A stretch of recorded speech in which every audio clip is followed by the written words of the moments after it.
Well, hey everybody, welcome back to the April 11th edition of Dr. Pitt's Tips Live. I am licensed marriage and family therapist and international life coach, Dr. Lauren Pitts Bounds, and I'm super excited to share with you the topic for tonight, which is codependency. But as I say every week, I have to say it every week because you never know who's been listening and who's new and the whole nine yards. So people want to know, why am I doing this? I'm doing this because there is such a stigma associated with behavioral, relational, and mental health treatment that my social media manager said, Dr. Pitts, people won't come to therapy. Why don't you bring therapy to them? Thought it was a great idea. So every Thursday night from 7 to 7:30-ish, depending on the topic, I come on live, I chop it up with you, I give you this information for free because I do wholeheartedly respect and understand that part of the reason why people don't even go to therapy isn't so much because they don't want to, is because it's not affordable. There are definitely insurance plans out there that don't cover treatment, and they end up having to pay out of pocket. And depending on geographically where you may be located or the amount of clinical support that you need and the type of clinician that you're seeing, it can be quite expensive. And everybody does not offer a sliding scale to make services more affordable for you. So, servant's heart that I have, I said, you know what?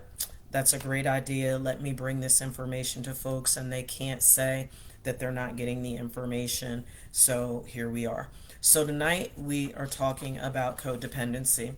And I want to clarify a couple things for a minute because we hear that term thrown around. Some of you are probably very familiar with it.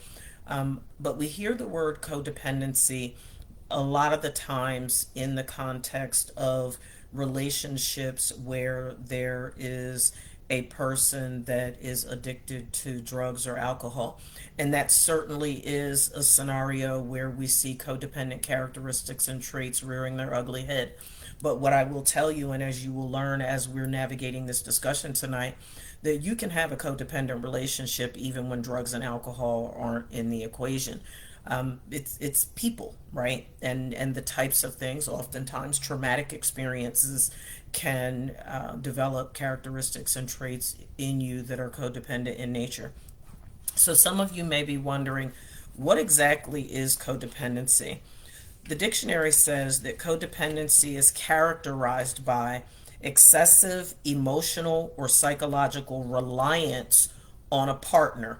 I'm going to include other people in that because, as I said, it's not just about an intimate relationship. As we go through tonight, you will see that for some of you, you have codependent characteristics and traits, and you might not have a single solitary person in your life that's using drugs or alcohol, but you see these traits just the same.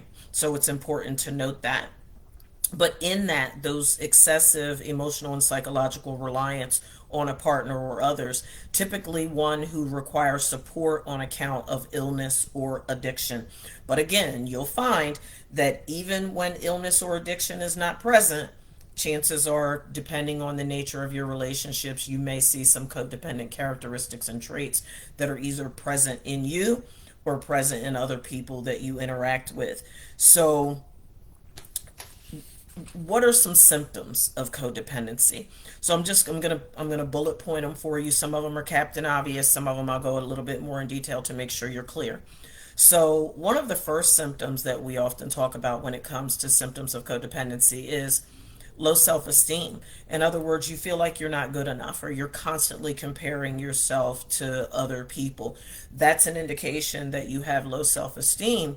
And the thing about self-esteem is that some people outwardly think very highly of themselves, but it's not how they really feel. In other words, they portray the image that they have it going on, and there's so much, and or even not even that, that all their I's are dotted and their T's are crossed, but in actuality, they don't really feel like that. I've shared previously on my podcast and even on a live that the world did not know when I was younger that I had self esteem issues. I was really good at masking it. I hid behind my intelligence, I hid behind the fact that I had a strong outgoing personality. Once upon a time, I was told that I was kind of cute, and I hid behind my looks, and it made it easy to mask and to camouflage the fact that I really had very low self esteem because of some of the traumatic things that had transpired in my life up until that point. Another symptom that may be an indication for you that you have codependency is people pleasing. You are so concerned about what other people think and say about you that it hinders your ability to function in healthy ways. You don't practice the ministry of no. You're so concerned that people are going to be mad at you, or people are going to reject you, or people are going to abandon you if you're not pleasing to them. But there's an old saying that says you can please some of the people some of the time, but you can't please all of the people all the time. That is a very true statement. So know that that people pleasing tendency that you have is setting you up to have a codependent relationship in part. Another symptom, poor boundaries. If you're someone who has porous boundaries or no boundaries in your relationships, that is an indication that you are setting yourself up to have codependent relationships. In other words, where codependency is concerned, you feel responsible for other people's feelings and problems. And um, you might even be tempted to blame your own problems on other people. Boundaries, boundaries, boundaries is an issue, and it is virtually impossible to have a healthy relationship without healthy boundaries. Boundaries are designed to protect you. They are designed to preserve the integrity, health, strength, and sustainability of your relationships.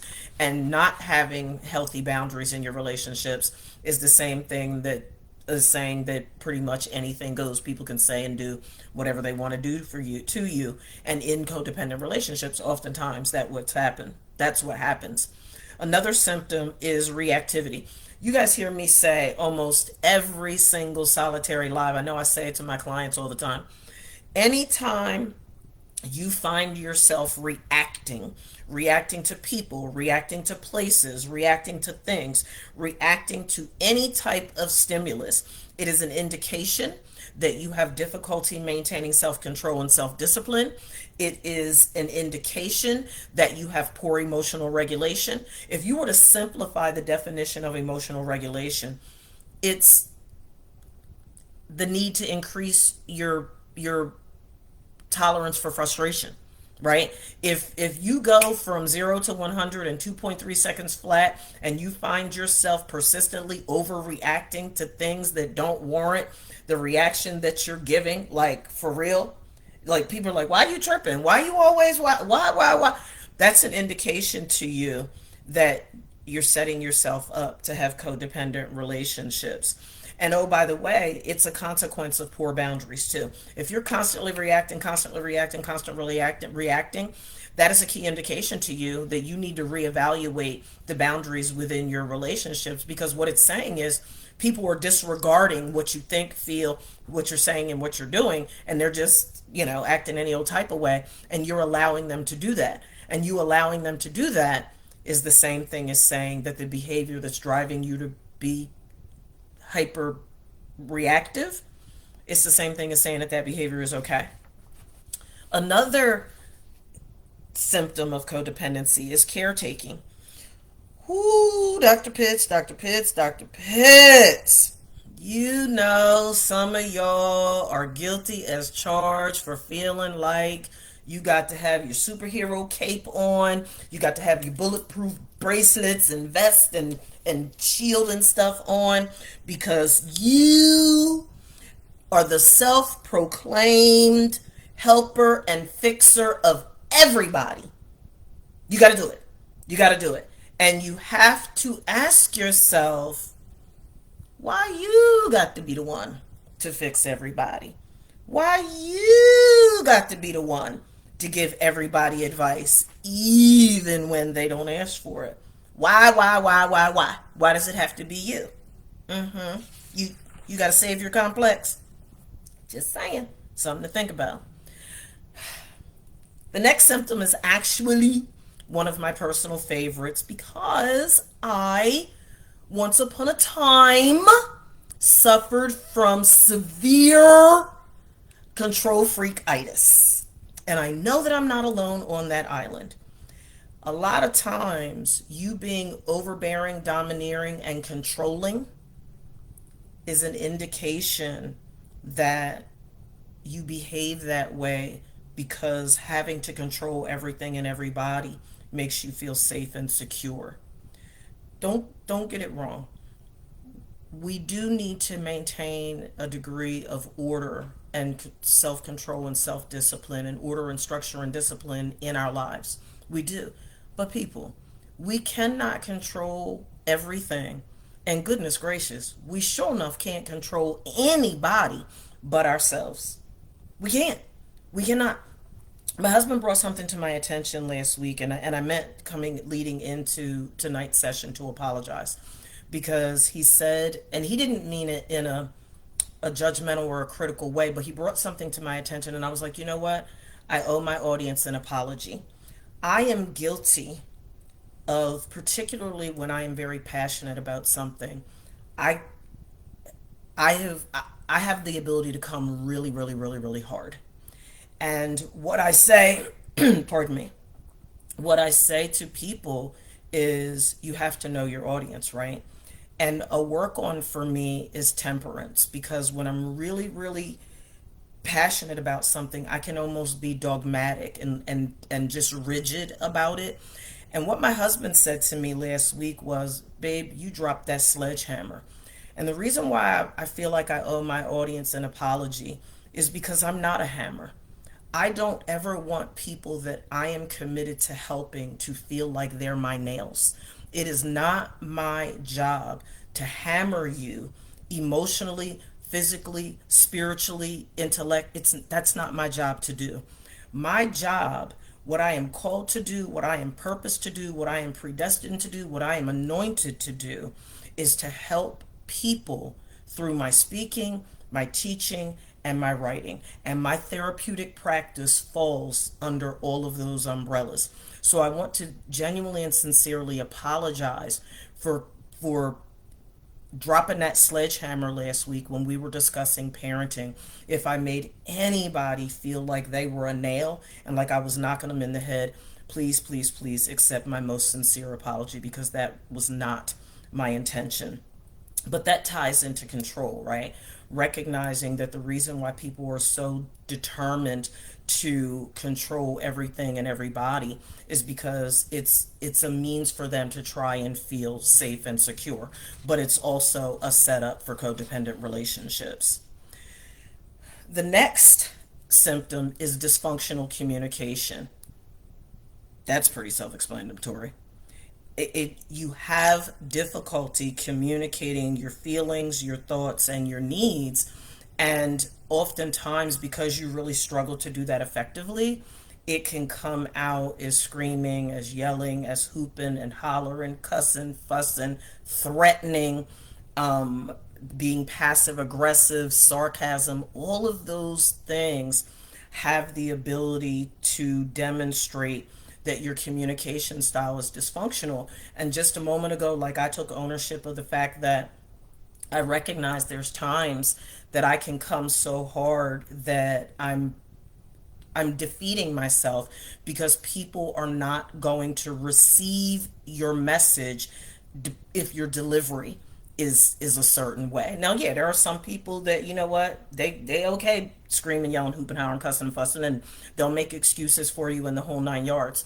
But what I want to say to you is, if you want people to really hear you, if you really want people to listen, excuse me, if you really want people to listen attentively and to listen reflectively and to listen actively, you want to make sure that you're being more intentional in communicating whatever it is you need to convey in a healthy fashion because that dysfunctional communication is setting you up to have codependent relationships.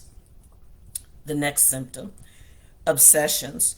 Codependent people have a tendency to spend their time thinking about other people or other relationships. You are obsessing over where they're at, what they're doing, why are they doing it this way, why are they saying it that way, what, why this, why that, why the other. You are so busy focusing on everything and everybody else that you're not even taking the time to look within. And it's in those occasions too that you're opening yourself up, and you're probably, if you're honest, you're probably a bit judgmental and probably a bit critical, and that's setting you up to inflict additional pain. And what we know to be true, right, is hurting people hurt people. So to take a step back and look, am I obsessing over this person, where they're at, what they're doing, and the whole nine yards?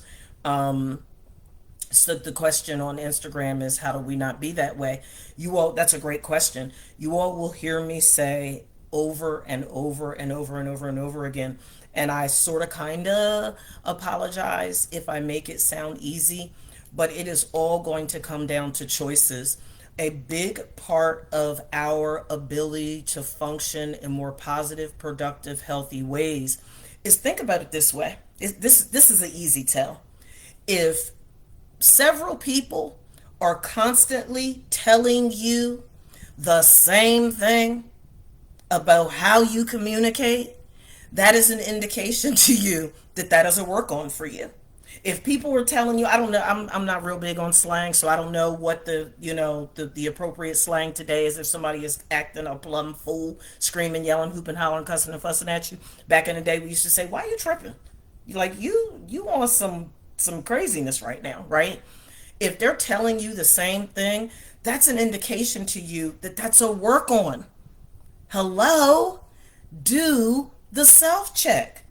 Do the self check and be willing to humble yourself and recognize that the problem is not always somebody else. What is your contribution to the discord and the strife and the contention and the fractures in your relationships? It's not always somebody else's fault. So that obsessive piece is self check. Like, for real, like, really take a moment to evaluate whether or not, am I spending more time thinking about him than I'm thinking about how to be a better me? Am I spending more time thinking about her than I'm thinking about learning how to be a better me? Am I thinking more about how to fix them and how to make it better and how to make them comfortable and how to get them to stop drinking and how to get them to stop drugging and how to get them to stop cheating and how to get them to stop being mad? That's an indication to you that you're obsessing. Hello? Skirt. Put the brakes on and be more intentional in holding yourself accountable for not engaging in the behavior that is counterproductive to healthy relationships. The next symptom is dependency. People that are codependent need to be liked. They need to feel okay. I gotta be the popular kid. I gotta have everybody's approval. At the root of that, is fear of abandonment and fear of rejection. You are externalizing, and you need that external validation to love yourself, to be accepting. Hey, Uncle Vern, love you back. Hey, Tyra, bless you as well. You're looking for those voids that can only be filled by the self work and by the healing that needs to take place. You're looking for that to be filled by other people. So you're dependent upon other people for your overall well-being. And what ends up happening is it makes it hard for people to walk away from you. It makes it hard for people to have firm boundaries with you because they're so afraid of hurting your feelings, because you're so fragile, because they don't want you to think that you don't like them or you don't love them or whatever the case may be. And they're dependent, they're parasitic, they're sucking the life out of you. But if that's you, if you're the one that's dependent on other people for that external validation, that's a key indication to you that you're setting yourself up to have codependent relationships. The next symptom is denial. That's pretty obvious, right? You you you're in denial about the fact that you're codependent. You lie to yourself all day every day, and you convince yourself that it's not like that. They're misunderstanding you, they're misreading you. I don't need nobody for nothing, blah blah blah blah blah.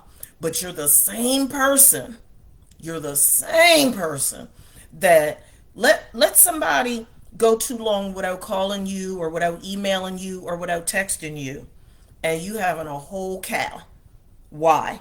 Because you need that fix.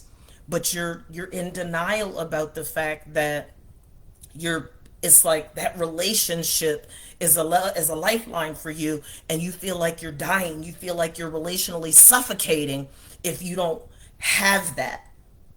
You're not comfortable in your own skin. You don't feel safe standing on your own 2 feet. I would go as far to say is you probably have some insecure attachment traits going on as well. The next symptom is you have problems with intimacy. And of course, intimacy is not just sex. There's intellectual intimacy, there's emotional intimacy, there's spiritual intimacy. Um, you have problems connecting with other people in intimate ways. And again, it also connects to the boundaries. So you have to be honest. Be honest. Do you have healthy, fulfilling relationships, or are you guarded and closed off and self-protecting all the time because you don't trust nobody? You don't trust nobody. You blocking everybody out. Can't anybody get in? You can't get out. But you real quick to scream, yell, hoop, holler, cuss, and fuss about don't nobody call you, don't nobody come by, don't nobody want to spend their time with you. You're the one that's always reaching out. But there's a block when it comes to the relational intimacy piece. Take a look at it. I'll teach on it in a session. I don't remember what number it is, but there is a session we're going to talk about emotional and relationship intelligence and what that looks like to for you to be able to evaluate whether or not you have a low EQ or a high EQ. And if you have a low EQ, learning how to elevate your emotional intelligence so that you can have healthier relationships. And oh, by the way, address some of the codependent characteristics and traits that you're demonstrating. And then the last symptom is painful emotion. Um, it's stressful. It is very, very, very, very stressful being in a codependent relationship, and it leads to a lot of painful emotions within the relationship. And if you haven't gotten the image yet, you're on this merry-go-round, right? You're on this merry-go-round of emotional spinning, spinning, spinning, spinning, spinning, spinning, spinning, spinning, spinning, spinning. And what it all boils down to is you're so problem focused within your relationships that all you experience is anger and resentment and depression and hopelessness and despair and just mistakes after the other, and you feel like a failure and your self-esteem is shot, and just like you're stuck in this vicious cycle. And because you're feeding those codependent characteristics and traits, those feelings persist. Remember, where your thoughts go, your energy flows. Where your thoughts go, your energy flows. And you have to remember, just based on how the human mind works, your thoughts and feelings are the remote control that determines the vibrational frequency that your brain is operating on. We'll simplify it and say your aura. So if all you're putting out is negative energy, all you're putting out is whining, moaning, groaning, and complaining about everything and everybody, one of the things that you're undoubtedly going to experience is more of that, because what you feed grows. Remember this little concept. Everything in life is created twice. Dr. Pitts, what the heck are you talking about? When things are created, their first creation begins in a thought. Their second creation begins when they actually take form. And the form can actually be the condition of your relationship. It can be a physical ailment. It can be a mental ailment. It can be it can be whatever. But if you examine your thought life, you will come to realize that there's a connection between your thought life and your physical health, your mental health, your financial health, your spiritual health, and your relational health. There is a connection, and all of that has the ability to cause painful emotions and the emotional experiences to persist. So when we're talking about what does codependent relationships look like in individual relationships or in family systems, it looks a hot darn mess. That's what it looks. So I'm going to give you some breakdowns that are going to be instrumental in helping you to evaluate you and to evaluate your family system, to evaluate your intimate circle and your extended circle to see if you're actually experiencing codependency in your relationships. Do you feel personally responsible for other people and their problems? And I'm not talking about little kids, right? Because you, as a parent or as a caregiver, you have a responsibility. We're talking about adult relationships or even relationships with adolescents because they're at a different developmental stage. So you can have codependent relationships within the adolescent realm. Are you personally responsible for others? You do you believe that if you don't fix them, if you don't help them, they're going to be worse off than they would be if you weren't in the equation? Do you um, do you feel anxiety and pity and guilt if you can't fix a person's problem? Do you feel compelled to help them solve their problems because you got the answers, you have the answers, but is it driving you? Are other people's problems keeping you up at night? Is it forcing you to rock and to lose your appetite and to be stressed out and to break out in hives and your blood pressure is spiking and your blood sugar is spiking because I gotta fix them, I gotta fix them, I gotta fix them? You feel frustrated when they don't take your advice, when what you deem as sound help is ineffective? Do you find yourself constantly you know what, I know what they need. You know what you need to do. You need and you got a whole checklist of what everybody else needs to do to fix their life, but yours isn't fixed. Mm-mm. Is that you? Do you find that your own needs are less important than everybody else's? And sometimes your needs aren't even being met. In other words, on your list of to dos, you're either at the bottom of the list or you're not on there at all. You're a people pleaser. You are constantly doing and you give to the point of depletion and you be all in your feelings because nobody's helping you. Nobody's calling to check on you. Nobody cares about you. But you give and give and give and give and give. I don't know. It sounds to me like you have a void and you're trying to get that void filled by giving of yourself to the point of depletion, hoping that it'll be reciprocated. You, this one's a big one. Don't cuss at the therapist. You real good. You real good at providing help, but you will not ask for it. Dr. Pitts, you ain't have to go there this Thursday. What you talking about, girl? Tell the truth. What they say, tell the truth, shame devil. You can give help. You'll give the shirt, the shoes, you'll give your contact lenses, and you'll give it all. But you won't ask for help because everybody fail you anyway. You can't depend on nobody. I do everything for everybody. That's all I do. And don't nobody do nothing for me. Maybe you should stop giving to the point of depletion. You find yourself saying yes when you mean no, child, no. I'm not going, I'm not giving, I'm not having.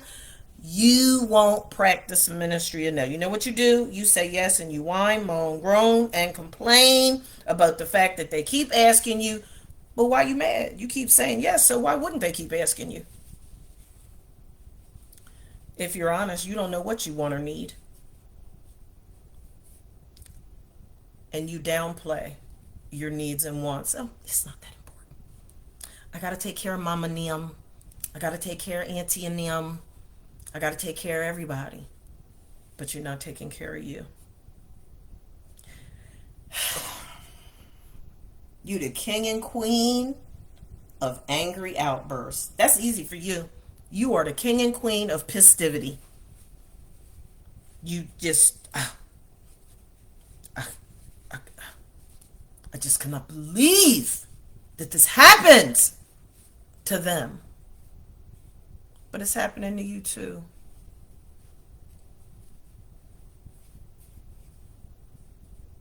What about your feelings of worth and contribution are dependent on others? The only time you feel good about yourself is when you're doing and giving and being. That's when you feel the safest. That's when you feel like you're worth something. That's when you feel like you matter. That's when you feel important. That's why you feel guilty. That's why you whine, moan, groan, and complain that all you do is give, give, give, give, give. But then when somebody calls you and says, hey, I'm into X, Y, Z, let me take you to dinner. Oh, girl, no, you don't have to do that. It don't, no, that's okay. Or let me take you to what? No, I mean, no, it's all right. Somebody give you a gift. Oh my goodness, why you do this? That. Make up your mind. Either you want somebody to love you and care about you or you don't.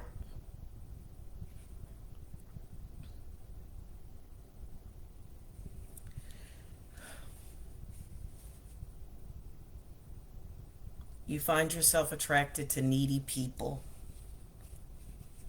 And then you mad. All you do, you have you have needy people conventions and you mad because they need you. What sense does that make? Why you mad? You got a needy people magnet. You need to have it extracted. Here's a huge one. You know what? I could end here tonight, but I'm not going. I'm going to give y'all like 15 more minutes. You're always at the mercy of somebody else's drama or neediness. I have a cousin of mine that's listening in on Instagram, and I told her a few years ago when she would call me and talk about this drama that was going on in the family and that's drama that's going on with the family and so on and so forth. I'm like, girl, I don't want to hear it. I don't want to hear it. I am at a place and space in my life, and this is what I encourage you to consider, where I am allowing grown folks to be grown and live with their choices. My grandfather always said, you can lead a horse to water, but you cannot make them drink. I am not interested anymore in trying to bust somebody in the head and make them do better and want better and be better. I finally came to the realization that there are people in my life that I want more for them than they want for themselves, and I'm okay with that finally. I'm finally okay with that. Didn't he? My sister said, Grandpa sure did. He would say it to us all the time. And at some point in time, you know what? I love you enough to let you go. I'm going to keep loving you. I'm going to keep praying for you. But I'm going to let you rock out. I'm going to let you do what you do best and keep it moving, because eventually you're going to have to decide if you're going to get off that merry-go-round. You're going to have to decide if you're going to stop overcommitting yourself. You're going to have to decide if you're going to stop allowing other people's drama and neediness to make you feel pressured and stressed out and overwhelmed because and then there's those of you that are so used to the toxicity and the drama and the craziness that goes with other people's messiness that if you don't have no drama, you feel bored. You feel empty and worthless if you don't have chaos. You you cannot live in quiet. You cannot stand peace and quiet for too long. You have to be willing. My sister said it. You got to be willing to protect your peace. And there are some folk, they not happy unless they in mess. And it is not going to serve you well. I want you to ask yourself this question. Do you feel powerless when you're in control, but you still feel like you have no control? In other words, there's something going on inside of you that's screaming out for somebody to please take care of me. Somebody please be responsible for me. You blame others for the situation and circumstances that you're in. This one's a big one, and I constantly get on my clients about this. You say other people make you feel the way you do. You choose to not take responsibility and accountability for your own emotional experiences.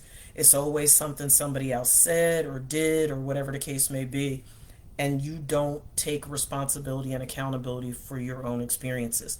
I had have had ample opportunity throughout my life. Like, I could be a miserable, hateful, belligerent, obnoxious, nasty human being if I chose to, because I've had enough crazy stuff done to me that I could be mad for the rest of my life if I wanted to. But why am I going to continue to surrender my power to other people? Nobody can make me feel anyway. I choose to. I can choose to be mad. I can choose to be sad. I can choose to be depressed. I can choose to be angry. I can choose to be disrespectful. I can choose to be all of those things. I'm at a place and space in my life, and I encourage you to be at a place and space in your life where you take responsibility and accountability for your emotional experiences and stop dancing to the beat of everybody's drum. Because I'm sure each of you can think of at least one person that loves punching your code. They love to keep you in reaction mode. They love to see you angry and victimized, and to see you screaming, yelling, hooping, hollering, cussing, and fussing about how unappreciated or underappreciated you feel. I don't know. Is that you? You find that other people become impatient and angry with you because of those characteristics that I just talked about. In other words, folks sick of your mess. They're sick of you. They sick of you. Get yourself together. So look, you have to be careful when it comes to codependency, because those characteristics are contagious and they can permeate all of your relationships. They can permeate your family system. They can suck you in and bleed you dry and leave you feeling depleted. So, one of the things that I want to challenge you to do tonight is I want you to do personal inventory. I want you to reflect upon whether or not you are the codependent person, or if you're both codependent. If it's running rampant in your family system, I'm going to give you some tools and some tips that can help you to get a handle on this thing. You're going to need to. And I would encourage you to do your own in-depth research on codependency. And like I said, you're going to hear a lot about substance abuse, but as you can determine, you can have codependency in any relationship. I would encourage you all to get, look, I don't know this lady, but this book transformed my life over 20 years ago. Actually, one of my cousins recommended that I read this book over 20 years ago, and it was life transforming for me. It's on Amazon. I don't see the price. I don't know. I paid something for it. I don't know.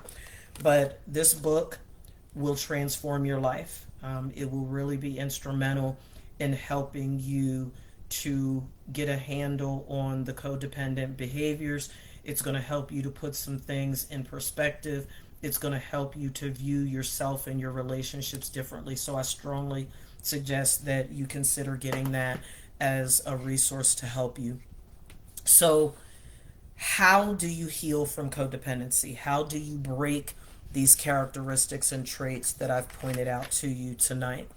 The first thing is, folks, you got to be honest. You folks lie to themselves all day, every day. And at the end of the day, let's keep it real. Unless you're just living in a fantasy world and, just totally disconnected from reality, you know that you have junk. You know that you are doing things and living life in a way that is not yielding the positive, productive, healthy, fulfilling results that you want, that you need, and that you desire. And at some point in time, my hope for you is that you get tired of wasting your time and energy living in relational mediocrity.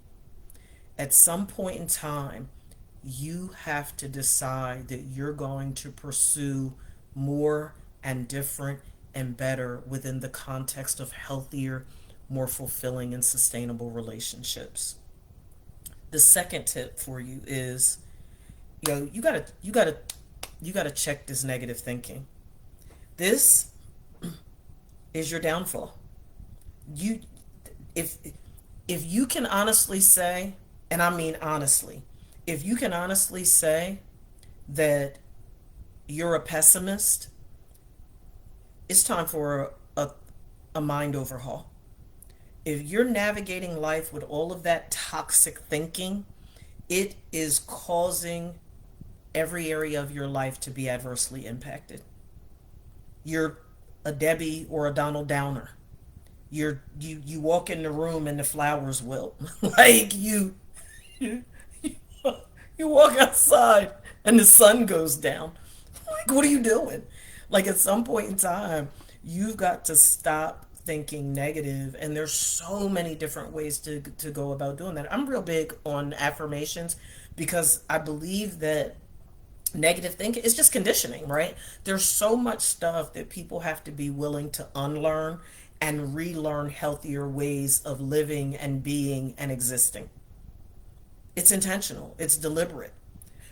If you're okay dwelling every day in the familiar discomfort of your so-called comfort zone, then this session tonight is not for you. But if you're really if you're tired, like for real, like you really sick and tired of being sick and tired of being sick and tired, start being more intentional in doing a thought overhaul. Stop taking things so personally. Everybody, you know what? I'm real simple. You would be hard pressed to find somebody that wakes up in the morning and pulls out a checklist and says, you know what? How many different ways can I belittle, degrade, demean, disrespect, and otherwise hurt the people that I profess to love and care about today? And then they write a laundry list of all the ways that they're going to offend you. Really? Really? Why are you so quick to take everything so personal? You know that means that you have a victim mentality, which ties into that negative thinking, right? Everybody's not out to get you. Everybody's not looking to hurt you. Everybody's not out to tinkle on you and tell you that it's raining. Stop taking things so daggone personal all the time. Take breaks. Take a mental health break. Go to for those of you that are on the East Coast, go to the beach. Go to the waterfront over in Wilmington. Go for a country drive. Take yourself to dinner. Take yourself to the movies. Take a freaking break and unplug. You can do it for a day. You can do it for a weekend. But pause. Hit the brakes so that you can get your head on straight. So that you can get your heart cleansed and your spirit cleansed and your soul cleansed. Aren't you tired of being miserable? Aren't you tired of being stank? Aren't you tired? My Uncle Tony used to say, just drag nasty. Aren't you tired of being drag nasty? Just miserable. Ew. People say, Dr. Pitts, you're from New Jersey and you live in Texas. How often do you go home? I don't. Mm-mm. Why? Because it's toxic there. I love my family, but I don't want to have to, swim through all the toxicity to get to them. So I let them come to Texas. I tell them all the years that I lived in Florida, all the years that I lived in Maryland, all the years that I lived in Rhode Island, guess what? Lauren came home. I was the primary one spending money for flights and cars and trains and the whole 9 yards. Well, guess what? I let them come see me. Thank goodness for FaceTime and Duo and Zoom. I'll give you a virtual hug, but I have no intention on coming back to the East Coast anytime soon. Real talk. Just saying. Consider therapy. Consider counseling. Get some help. If you could fix it, it would already be fixed. The mere fact that your life is still in the condition that it is an indication to me that you could benefit from therapy. So why won't you go? Pride? Fear? Don't want to confront those demons? Stop treating your negative emotional experiences like domestic terrorists. The moment you confront them, and you know what, you can cry. Shrivel up in a ball if you need to. That's what happened to me. I was in my therapist floor, curled up in the fetal position, crying like somebody near and dear to my heart had died. But I'm free today. And that's what I want for you. Consider going to counseling or therapy. Get some support. Like, get some friends that are genuinely and sincerely breathing life into you and not sucking the life out of you. You got to watch the company that you keep. Shake your tree. Shake your tree of life and shake off all that dead fruit. Allow yourself to be pruned and purged of all of the dead that's in your life. Shake them corpses off your tree of life. Delete them corpses out your phone book. Delete them corpses out your email. Why are you giving intimate access to corpses? Why? Got to establish them boundaries. Boundaries are your friend. Unapologetically. I'm at a place and space in my life, and here's my encouragement to you.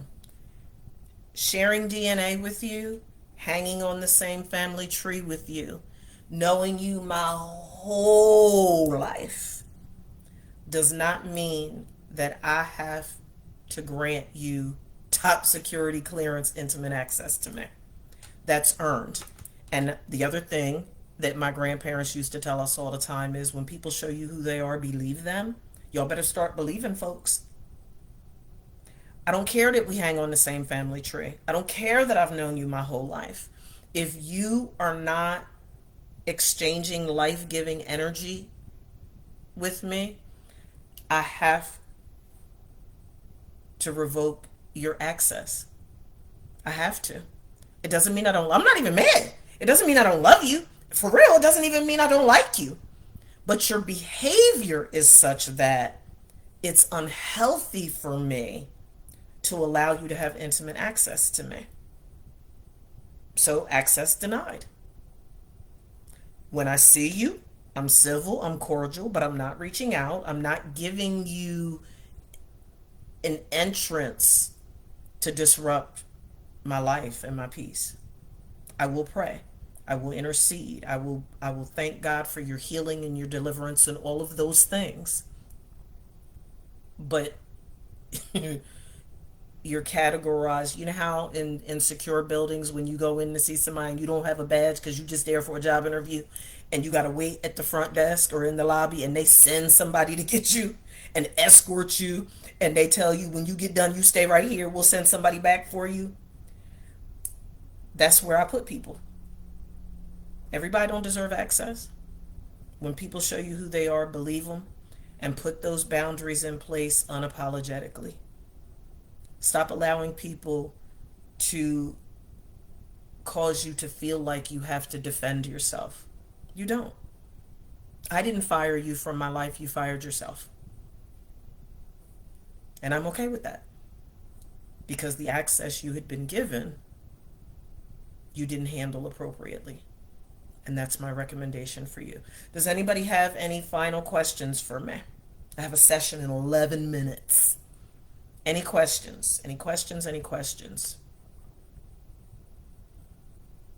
Everybody good?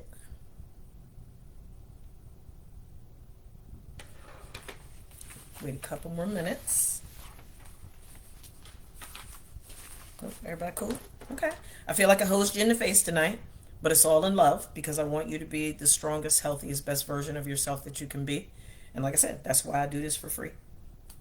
Giving you a clinical perspective because, you can Google anything, but just because you're Googling it doesn't mean that it's being explained to you and you're getting a live, interactive explanation of what these things mean and how they can show up in various parts of your life in ways that are going to be the most meaningful and helpful for you. So hopefully you will join me next week.